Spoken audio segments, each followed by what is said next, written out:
سراويت مكلخال إثيوبيا ناب تግራይ كأتو كم زي تسمع بريزيدنت ጊዜያዊ ምምሕዳር ትግራይ ታደሰ ወረደ ገሊጾም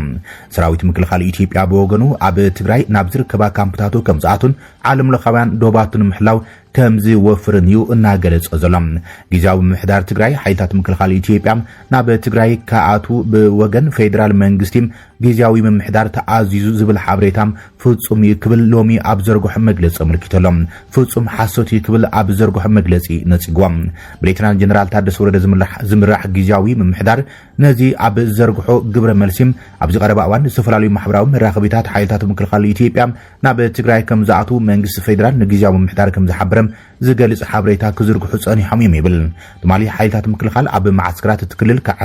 كعسكر أبسم معنت كم سبزحم زجلز كالو بوست تزرجح نيرم جزام محدار نزكل تكستات لومي أبزرج حق جبر مرسي نسي قلم اتمجلتي منجس فيدرال نحيلات مكلخال إثيوبيا أنا بتجري كأتو عزيز بالزرج حزل الحبريتام بمتقاسم مرسي بلوم جزام محدار تجريون أب معسكرات سمين كوماند نبر كسفر كم سسمع معهم تجيرو بسفر اليوم من قدرات زرج حزل الحبريتات جيجا أيملوم اتنتي عم محبرام مرخبيها زغرب زلو صحفات تطوين جيجان ملك حيزي زغرب زلو ጊዜያዊ ምምሕዳር ከም ዛይነት ሓበሬታ ናብ ህዝብን ምዝርጋሕም ስትራቴጂ ምንጭን ዕላማን ንጽሩ ይብል ጊዜያዊ ምምሕዳር ትግራይ እቲ ዝርጋሕ ዘሎ ሓበሬታም ሙሉእ ብሙሉእ ሓሰት ምዃኑ ክገልጽ ይፈቱ ብምባልዩ ነጽጉ ዘሎም እቲ ብቤት ጽሕፈት ፕሬዚደንት ሌተናንት ጀነራል ታደሰ ወረደ ዝተዋሃበ ግብረ መልሲ ኣብ መንጎ መንግስቲ ፌደራል ሓይልታት ትግራይ ዘሎ ወጥሪ ናብ ግጭት ከዓቢ ይኽእሉ ኣብ ዝብሉም ስክፍታታት ይሕይሉ ኣብ ዘለሉ እዋን እዮም ኣብ ዝሓለፈ ሰሙን ድማ ምክትል ኢታማጆር ሹም ሓይልታት ምክልኻል ኢትዮጵያ ጀነራል ኣበባው ታደሰ ኣብ ሓደ መድረኽ ሰራዊት ረኺቡ ኣብ ዝሃበ መብርሂ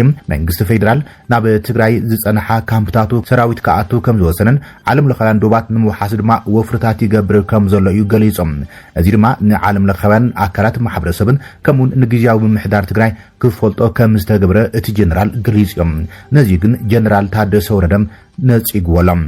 ኣብ ወርሒ ጥሪ ሓይልታት ፌደራል ትግራይ ምስ ክልላት ኣምሓራን ዓፋርን ኣብ ዝዳው ከባቢታት ናብ ግጭት ኣትዮም ከም ዝነብሩ ዝከርም ኣብ ክልል ትግራይ ኣብ ዝተፈላለዩ ከተማታት ኣብ ተማሳልዋን ሓደ ሰብ ዝተቀተለሉ መጥቃዕት ሰብ ኣልቦ ነፈርቲም መንግስቲ ኢትዮጵያውን ኣጋጢምዮም ብዛዕባ እዚ መጥቃዕታትን ዘለዎ ሓደሽቲ ምዕባለታትን ካብ መንግስቲ ፌደራል ብወግዒ መልሲ ኣይተዋሃበሉን እዮም እዚ ከም ዝሉን ኮሎ ድማ ኣቶ ጌታቸው ረዳ ኣስመራን ምእታው ናይ ሰዓታት እዩ ኢሎም ኣብ ከተማ አዲስ አበባ ምንቅስቃስ ደለይቲ ለውጥ ትግራይ መድረኽ ምክክርን ምርዳን ኣብ እዋናዊ ኩነታት ትግራይ ይመኽሩ እዮም ዘሎም ኣብቲ መድረኽ ዝተረኸበ ነበር ፕሬዚደንት ጊዜያዊ ምምሕዳር ትግራይ ናይ ሕዚ ኣማኻሪ ጉዳያት ምብራቕ አፍሪካ ንቀዳማይ ሚኒስትርን ኣቶ ጌታቸው ረዳ ሓዊሶም ጀነራላት ተጋሩ ፖለቲከኛታትን መንእስያትን ይሳተፈሎም ኣብቲ መድረኽ ተረኺቡ መብርህ ዝሃበ ኣቶ ጌታቸው ረዳ ዘይ ሕጋዊ ዝበሎ ጉጅለ ህወሓት ልኡኻት ባዕዳውያን ሒዙም ጸገም ህዝቢ ትግራይ እናናውሕ እዩ ዘሎ كبر كيسلام من قصاص دليت لوط تግራይ سلام نهزبنام لوطي نغصالي تسفانا بزبل مرحي قال ابزدالو مدرخ بسممعنا سلام بريترا سعيبم اب تግራይ زمصا انصراو سلام ندحريت مملاس مس بعداوያን نسرح زلو اكلات بصناعت كنقالو سمينا كبل غري سلام اما خاد قدما ميستر ጉዳያት ምብራቅ አፍሪካ አቶ ጌታቸው ረዳም ኣብ ትግራይ ለውጥ ዝደልዩ አክላት ኣብ ትክልል ዘሎ ፖለቲካዊ ቅሉራው ንምፍታሕ ዘተ አድላይ ከም ዝኾነ ጻውዒ ተቅሪበሎም ህዝብ ትግራይ ገና ሽታ ዓረር ካብ እምሩ ከይጠፈም ሕዙን ብዘይ ኩናት ክነብሩ ዘይኽሉ አባላት እቲ ሕጋዊ ጉጅለም ሕዙን ካልእ ዙር ኩናት የዋልዱሉ እዮም ዘለው ከብሊም አቶ ጌታቸው ከሲስ ዘናም ኣብ ትግራይ ሰራዊት ምክልኻል ኣትም ዓለም ለኻውያን ዶባት ብምሕላው بمسرت سممعنات بريترام ربحاتن دحنتن ህዝብ ትግራይ ከይሕሎም እቶም ካብ ኩናት ወጻኢ ዘይነብሩም አካላት ሓደገኛ ንጥፈታት ይካይደሉ ዝበለ ጌታቸው እዚ ድማ ጸረ ህዝብ ትግራይ ክብር ገሊጽወሎም ሻዕቢያ ትግራይ ከም ስትራቴጂክ ዴብስ ይዝርያ ዝበለ ጌታቸው ጸላይኻ ካብ ከባቢኻ ናይ ምርሓቅ ስጉምታት ይወስድ ከም ዘሎን እዚ ድማ እቲ ኩናት ካብ ኤርትራ ክርሕቕ ብምግባር ኣብ ውሽጢ ትግራይ ክኸውን እዮም ኩሉ ዓይነት ምንቅስቃስ ዝገብር ዘሎ ንህወሓት ልዩ ኺሎም እቲ ሰራዊት ምክልኻል ናብ ዶባት ምሕላው ከያቱ ዝግበር ዘሎ ኣካል ድማ እቲ ድፍኢት ሻዕቢያ ምዃኑ ዝገለጸ ጌታቸው ሰራዊት ምክልኻል ዓዲ በራኽ ናብ ዶባት ክዋፈር ሻዕቢያ አይደልንም ምክንያቱ ሰራዊት ምክልኻል ካብ ዶባት ናብ ኣስመራ ንምእታው ሰዓታት ስለ ዝወስደሉ ክብልም ኣዘራራቢ ዝኾነ ግብረ መልስን መብርህን ሂቡ ዘሎም نحن نقول صحيح بعض الفرق تنقلوا استخال بدل تقرأ هاي فينا كتاب زي ما نقول هذا بدل كقاس أصلا نو أكيد كقبرني هذا كقبرني خلونا طالع اللي تقول إثنا كالتيت اللي هو بدل حمس عملت سوسة بولي مش عارف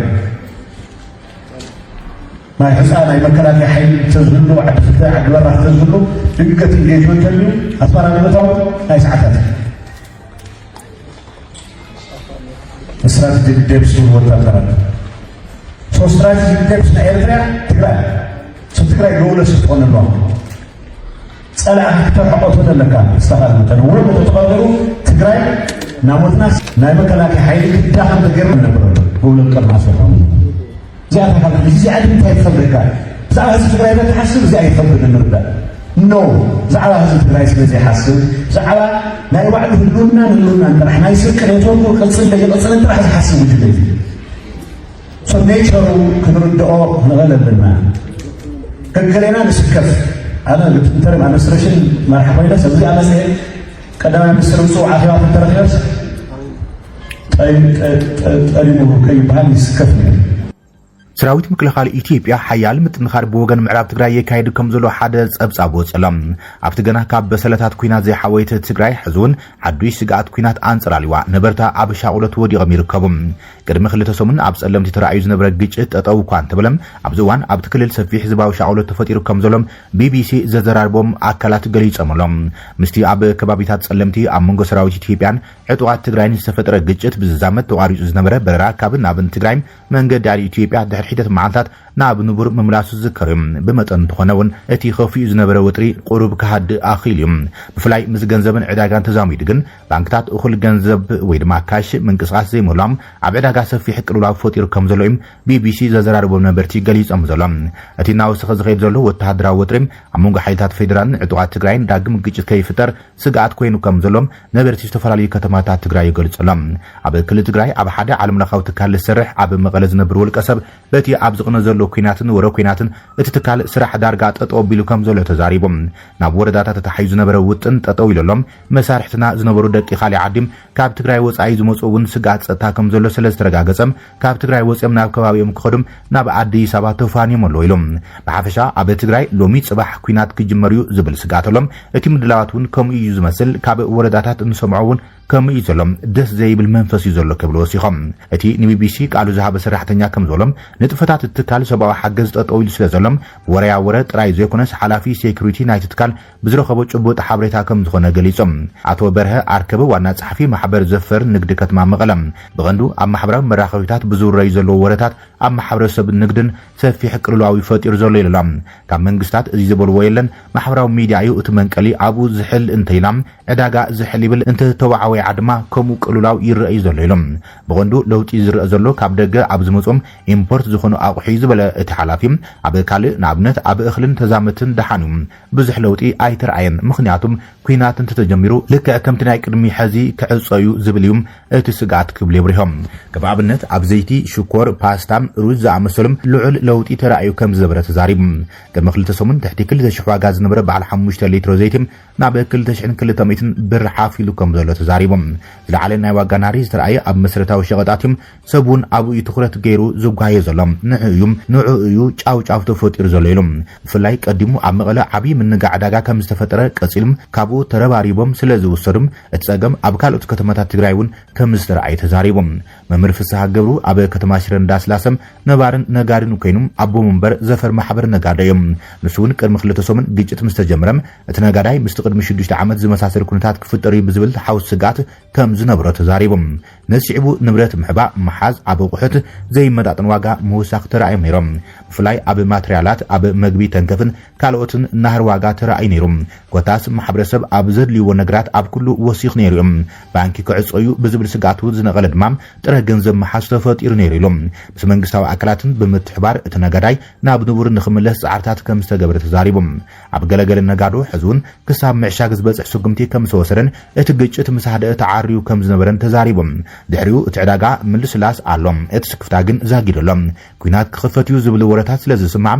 መናእሰይን ነጋዶን ምህዳም ናይ ኣየር በረራታት ምጭናቕ ይረአዩ ዘሎ ኢሎም ኣብቲ ነጋዳይ ቅርሺ ንዓይንኻ ዘይትሪእሉ ኩነታት ተፈጢሩ ከም ዝነበረን ብቅርሺ እንተኮይኑ ኣብ 100,000 ናይ 20,000 ኣፋላይ በፂሑ ምንባሮም ይዝክር ከምውን ገለገለ ሰባት ትራንስፈር ኣይንቕበልን ዝብሉ ኣመለኻኽታታት ዝንባለታት ነይሮም ኢሎም እቲ ሰራሕተኛ ሰብኣዊ ትካል ምስ ዕዳጋታት ተታሒዙ ካብ ግጭት ጸለምቲ ጀሚሮም ባንክታት ልዕሊ 2 ሰሙን ዝንቀሳቐስ ቅርሺ ከም ዘይብለን ተዛሪቦም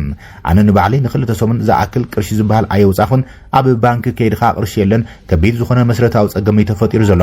ክሳብ ሕዚ ትራንስፈር እዩ ዝጥቀም ዘሎ ሰብ ኩሉ ሰብ ትራንስፈር ዘይክጥቀም ይኽእል እዩ ምናልባት ኩናት እንተተጀሚሮም እዚ ትራንስፈር እውን ዘይክሰርሕ ይኽእል እዩ ሰብ ኣብ ከቢድ ናይ ኢኮኖሚ ስጋት ይዘለሎም ኣብ ርእሰ ምሕባእን ዋጋ ምውሳኽን ኣብ ቀረቡን ብጭቡጥ ሕጽረት ከም ዘሎ ኣቶ በርሀ ተዛሪቦም እዚ ድማ መንግስታት ዘተከካይዱ ጀሚሮምሉ ዝብሉ ወረታት ጽዒቦም ኣብ 2-3 መዓልታት ምርጋእ ከም ዘሎ ተዛሪቦም ነበርት እውን እቲ ካብ መዓልቲ ናብ መዓልቲ እናገደደ ዝኸይድ ዘሎም ቁጠባዊ ጸገማት የጉልሖሎም ኣብ ከተማታት ትግራይ ዝርከባ ባንክታት ካብ ታሕሳስ 2025 ጀሚረን ጥረ ገንዘብ ስለ ዝወዳ ዓማዊል ገንዘብ ከውጽኡ ከም ዘይከኣሉ ይገልጻ ብፍላይ ድማ ንትሑት ኣታዊ ዘሎም ሰባት ዘመናዊ ቴሌፎን ዘይብሎምን ኣጠቃማቲ ቴክኖሎጂ ዘይፈልጡን ኣብ ሓደጋ ከም ዝርከቡ ኣቶ በርሀ ተዛሪቦም ማሽናት ገንዘብ ኤቲኤማት እውን ዝበዝሓ ኣይስርሓን ዘለዋ ተባሂሉ ስለምንታይ ከምኡ ከም ዝኾነ ግን እተን ባንክታት ርእይቶን መሃብ ቁርባት ኣይኮናን ኣብቲ ክልል ተፈጢሩ ዘሎ ወጥሪ ካልእ መንቀል እውን ኣለዎ ብፍላይ ኣብ ማሕበራዊ መራኸቢታት ዝርግሑ ዘሎም ሰራዊት ኤርትራ ብዝተፈላለዩ ኣንፈታት ናብ ትግራይ ኣትዮም ኣለዉ ዝብል ወረ እዮም ቢቢሲ ዘዘራረቦም ነጋዶ ነበርትን ኣብ ማሕበራዊ መራኸቢታት ኩሎም እዚ ወረታት ከም ሰምዑ ይዛረቡ እንትኾነ ቢቢሲ ትግርኛ ንምጽራይ ኣብ ዝገበርኽዎ ጻዕሪ ኢሉ ኣብ ዘርጎ ሓበሬታ ብፍላይ ብወገን ራማን ብወገን ሽራርን ኣትዮም ክሳብ ተንቤን ተራእዮም ዝብል ሰሚዐ ካብ ዝብል ወጻይ ወተሃደራት ርኤ ኢሉ ዘረጋግጽ ምስክር ዓይኒ ኣይረኸብኩን ክብል ይጸብጽብ ዘሎ ትማሊ ኢትዮጵያ ኢንሳይደር ኣብ ጸብጸበቶ ሓበሬታ ድማ ብመሰረት ካብ ነበርቲ ከተማ ዓብይ ዓድን ዓድግራትን ዝረኸበቶ ሓበሬታ ሰራዊት ኤርትራ ክዳን ሲቪል ተጋሩ ተኸዲኖም ኣብ ከተማታት ምንቅስቃስ ይርዩ ከም ዘሎ ይንቀሳቀሱ ከም ዘለውን ይሓልፉ ከም ዝርእዎን እዮም ገሊጾምለይ ክትብል ጸብጽባ እያ መምህር ፍስሓ ኪዳኑ መምህር ፍስሓ ኩናት ዝበሃል ነገር እንተዘይመጽም ኢና ንመርጽ በዚ ዘይሻቀል እንተሎም እንድዕም ብፍላይ ንሕና ኣብ ዝሓለፈ ብቐታም ዝተጎዳእና ስለ ዝኾናም ናይቲ ኩናት ሰለባ ኮይና ተጠቃዕቲና ስለዚ ንሕና ቁጠባዊ ክሓዊን ደሊም ክንነግድ ክንህፍትም ወፂና ክናኣቱ ኢና እንደሊ ስለዚ ከም ነጋዶ እዚ ኩናት እዚ ደው ክብል ኢና እንደሊሉም ኩናት ብዝምልከት ምልዓላት እንተሎም ዝተሓተተ ኣቦ ወንበር ኣብ ቀጻሊ ዝጸውዕ ኣኺባታት ከም ዘሎ ኮይኑ ግን ተመዛበልቲ ክምለሱ እንተኮይኖም ገንዘብን ዓይነትን ምውጻም ከምኡን ሓደሽቲ መምርሒታት ንግዲ ንምዝታይ ዝብል ኣጀንዳ ምዃኑ ተዛሪቦም ሕዚ ምስቲካ ብዝተፈላለዩ ከባቢታት ኢትዮጵያ ናብ ሰሜን ገጹም ወተሃደራዊ ምንቅስቃስ ዘሎ ዝብል ዝተደሚሩ ትግራይ ዳግማይ ዓውደ ኩናት ክትኸውን እያ ዝብል ስጋት ሓይሉ ዘሎ እቲ ኣብ ትካል ሰብኣዊ ሓገዝ ዝሰርሕ ክኢላም ዘይስሩዕ ወረራት እውን ኣለዉ ግፋ ክጅምሩ ዝብል ወረ እውን ኣሎ ብስንኪ እዚ ድማ ዝበዝሑ መንእሰያት ዓዲ ሓዲጉም ዝኸይድ ዘሎ ብዙሕ ወላድ ድማ ኣብ ሻቅሉ ተወዲቑ ኢሎም እዚ ኩሉ መንእሰይ መስዋዕቲ ኮይኑ ኣካሉ ጎዲሎም እዚ እናረእኹ ናብ ካልእ ኩናት ኣይኣቱን ብዝብል መንእሰያት ፍቆዶ እናተበተኑን እናተሻቀሉን እዮም ዝርከቡ ኢሎም ኩናት ናብ ታሕቲ እምበር ናብ ላዕሊ ክወስደና ስለዘይክል ዝምልከቶም ኣካላት ደጊሞም ክሓስብሉ ኣለዎም ይብል ኢሎም ኣብዚ እዋን እዚ ብወገን መንግስቲ ፌደራል ህወሓት ምስ ኤርትራን ፋኖን ኮይኑ ክወግአና ይንቀሳቀሰሉ ዝብል ክሲ ዘቕርብ ዘሎ ከምኡ ድማ መንግስቲ ኢትዮጵያ ሰራዊት ኤርትራ ኣብ ገለ ከባቢታት ሰሜን ምብራቅ እቲ ሃገር ዝሓዞም ግዛኣታት ክለቀ ካብ ሚኒስትር ጉዳያት ወጻኢ ናብቲ ሃገር ዝተለኣኸ ደብዳቤም ምስቲ ዝጸንሐ ሕቶ ቀይሕ ባሕሪ ተኣሳሲሮም ነቲ ወጥሪ ሰማይ ኣዕሪግዎሎም ኤርትራ ግን ናብቲ ማዕዲ ኢትዮጵያ ኢዳ ኣይተእቱን ዝብል ሓፂር ምላሽ ሂባቶም እዚ ከምዚ እንከሎ ህወሓት መንግስቲ ኢትዮጵያ ወተሃደራዊ ምንቅስቃስ ይገብር ከም ዘሎ ንኻልእ ዙር ኩናት ይዳሉ ከም ዘሎን እዩ ኸሲሶም ማዕከን ዜና ኤፍፒ ንሓደ ሽሙ ዘይጸርሑ ምዕራባዊ ዲፕሎማት ብምጥቃስ ሰራዊት ፌደራል ካብ ኣምሓራን ኦሮምያን ናብ ጥቃ ዶባ ትግራይ ምንቅስቃስ ከም ዝገበረን ምስ ሓይልታት ትግራይ ምጽግጋዕ ከም ዘሎን ይጸብጺቦም ብፍላይ ብወገን ምዕራብ ትግራይ ምንቅስቃስ በዝሒ ዘሎም ሰራዊት ፌደራል ከበቲ ኣጽዋራትን ከም ዘሎም ካብ እሙናት ምንጭታት ሓበሬታ ከም ዝተረኸበን ካብ መንግስቲ ዝተዋሃበ ግብረ መልሲ ግን ከም ዘየለኑ ቢቢሲ ጸብጺቡ ዘሎም ሰለስተ ነበር ላዕለዎት ኣዘዝ ሰራዊት ትግራይ ካብ ትግራይ ኣምሊጦም ኣብ ሰሙን እዚ ኣዲስ ኣበባ ከም ዝኣተው ዝከርም ላዕለዎት ኣዘዝቲ ብርጋዴር ጀነራል ጉዕሽ ገብረም ብርጋዴር ጀነራል ከበደ ፍቃዱን ኮሎኔል ንጉስ ወልደ ገብርኤልን ወለጋን ኮይኖም ኣብቲ ንክልተ ዓመት ዝቐጸለ ኩናት ትግራይ ላዕለዎት ናይ ሓላፍነታት ከም ዝነበሩ ይዝከርም ጀነራል ጉዕሽ ገብረ ኣብ ጉዳይ ካብ መቐለ ንምንታይ ከም ተገዲዱም ንዝብል ግብረ መልሲ ይበሎም ብርጋዴር ጀነራል ጉዕሽ ገብረ ብዓርቢም ንኣዲስ ስታንዳርድ ከም ዝገለጾም ሰለስቲኦም ሮብዕ ዕለት ናብ ርእሰ ከተማ ኣዲስ ኣበባ ኣትምሎም ህይወትና ክንመርሕ ኣይከኣልናን ይስሉዩና ይከታተሉና ህይወትና ድማ ኣጸጋም ገይሮም ዝበለ ኮይኖም ናይ ባዕልና ብልሓት ተጠቂምና ናብ ኣዲስ ኣበባ ኣምሊጥና ኢና ኢሎም ጀነራል ጉዕሽ ብዛዕባ ኩነታት ኣወጻጽኦምን ኣብ ኣዲስ ኣበባ ዘሎም ናይ ቀጻል መደብን ብኣዲስ ስታንዳርድ ምስተሓተቶም መጻኢ ስጉምታቶም ብግልጺ ቅድሚ ምግላጾም ምስቶም ክልተ ምስኡ ዘምለጡም ላዕለዎት ኣዘዝ ሰራዊት ከም ዝመክር ሓቢሮሎም ኣዛዚ ኣርማ 15 ኣብ ሰራዊት ትግራይ ዝነበረ ብርጋዴር ጀነራል ጉዕሽ ኣብ ጥሪ 2026 ብቢሮ ሰላም ጸጥታን ትግራይ ውሽጣዊ ናይ ጸጥታ ስጉም ተባሂሎም ኣብ ትሕቲ ቀይዲ ውዒሉ ነይሮም እቲ ቢሮ ኣብቲ እዋን ከም ዝገለጾ እቲ ስጉምቲ ኣብ ውሽጢ ወተሃደራዊ መዋቕር ስነ ስርዓትን ተሓታትነትን ንምስፋን ዝዓለመ ኮይኖም ካብ ሕጊ ንላዕሊ ዝኾነ ውልቀ ሰብ ከም ዘየለ ይነጺሮም ዓቃቢ ሕጊ ንጀነራል ጉዕሽ ምስ ጸላኢ ብምስጢር ምስራሕ ሰራዊት ንምፍራስ ዝዓለሙ ንጥፈታት ብምክያድ ትእዛዝ ላዕለዎት መራሕቲ ምጥሓስን ንሓድነትን ድልውነትን ሰራዊት ምዝራግን ዝብሉ ክስታት መስሪቶምሉ ነይሮም ማእሰርቱ ዝመጸ ድሕሪ ኣዋርሕ ዝቐጸለ ምስሓብ ላዕለዎት ኣዘዝ ሰራዊት ተረጋዮም እቲ ወጥሪ ዝጀመረ ኣብ ጥሪ 2025 ጀነራል ጉዕሽ ጀነራል ከበደን ኮሎኔል ንጉስን ዝርከቦም ገለ ኣዘዝቲ ሰራዊት ትግራይ ኣብ መንጎ ውድብ ህወሓት ዝተፈጠረ ምክፍፋል ንስዕቦም ንጊዜያዊ ምምሕዳር ትግራይ ንምፍራስ ዝቀረበ ወሳነ ብምቋሞም ካብ ኣኼባ መሪሕነት ሰራዊት ድሕሪ ምእላዮም እዮም ጀነራል ጉዕሽ ድሕሪ ምእሳሩ ኣብ ቀዳማይ ብርኪ ቤት ፍርዲ ሓይልታት ጸጥታ ትግራይ ቀሪቦም ዓቃቢ ሕጊ ተወሳኺም ናይ ምርመራ ግዜ ተዋሂቡ ነይሩ ስድሩ ድሒሮም ኣብ ዝሃብዎ ቃል ዘለዎ ቦታ ክግለጽ ጠበቃን ስድራን ከብጽሕዎ ክፍቀደሉ ብምሕታት ቀዋማዊ መሰላቱ ተሓሪሙ ክብሉ ስጋኣቶም ገሊጾም ነይሮም ድሕዚ ብክልተ ለካቲት 2026 ድሕዚ ድማ ብክልተ ለካቲት 2026 ብ60,000 ብር ወሓስ ክወጽእ ዝተፈቀደሉ ክኸውን ከሎም ወተሃደራዊ ቤት ፍርዲ ግን ካብ መቐለ ከይወጽእ ገደብ ኣንቢሩሉ ነይሩ حقኛታት ጀጋኑ ሕሪኦም ሰላም ይክብል ዋና ዳይሬክተር ውድብ ጥዕና ዓለም ዶክተር ቴድሮስ አድሓኖም ገሊጾም ዋና ዳይሬክተር ውድብ ጥዕና ዓለም ዶክተር ቴድሮስ አድሓኖም ኩናት ኣብ ልዕሊ ሰብኣውነት ዘስዕቦ ዕናዊ ሳዕቤን ብዝምልከት ሓያል መልእኽቲ ሕሪፈሎም ዋና ዳይሬክተር ውድብ ጥዕና ዓለም ዶክተር ቴድሮስ አድሓኖም ኣብ ኩናት ብዘይካ ጥፋት ንወለደታት ንዝረብሕ ነገር ከም ዘይብሉ ስሚሩሎም ናይ ኩናት ትርፉ ሞት ምዕናው ንብረትን ምምዝባልን ሕዱር ጥሜትን ጥራይ ምዃኑ ገሊጾም ዝኾነ ግጭት ኩሉ ግዜ ፖለቲካዊ መፍትሒ ከም ዘሎን ኣፍ ደገ ሰላም ክዕፀን ከም ዘይብሉን ኣስሚሩሎም ሓቀኛ ጀጋኑ ሰላም እዮም ዝመጹ ክብል ወሲኹም ሰላም ቀዳምነት መሃብ ምልክት ድኻም ዘይኮነስ ናይ ጅግንነት ምልክት ምዃኑ ዶክተር ቴድሮስ ገሊጾም ንሰላም ዕድል ሃቡ ዝብል ጻውዒት ዘቕረቡ ዋና ዳይሬክተር ውድብ ጥዕና ዓለም ዶክተር ቴድሮስ አድሓኖም ማሕበረሰብ ዓለምን ዝምልከቶም ኣካላትን ንሰላምን ዘተን ዘለዎም ተወፋይነት ከርእዮም ጻውዒት ኣቕሪቦምሎም ልዕሊ 500,000 ሰራዊት ከም ዘሎም ኣዛዝ ሰራዊት ገሊጾም እቲ ቁጽሪ ዕጡቃት ካብ ቅድሚ 2 ዓመት ዝነበረ ቁጽሪ ልዕሊ 150,000 ልዕሊ ዕጽፊ ቁጽሪ ሰራዊት ከም ዝበጽሐ ኣፍሊጦሎት ጀነራል መራሒ RSF ጀነራል መሐመድ ሐምዳን ደጋሎ ሕመቲም ኣብ ዩጋንዳ ዘይተሓሰበ ዑደት ምግባር ተፈሊጦሎም ኣብ ርዕሰ ከተማ ካምፓላ ኢንተቤ ተረኺቡ ድማ ምስ ፕሬዚደንት ዮወሪ ሙሴቬኒ ተራኺቡ ተዘራሪቡ ኩናት ሱዳን እውን ደው ክብል ኣፍሪቃ ፍታሕ ከም ዝደሊ ተዛሪቡ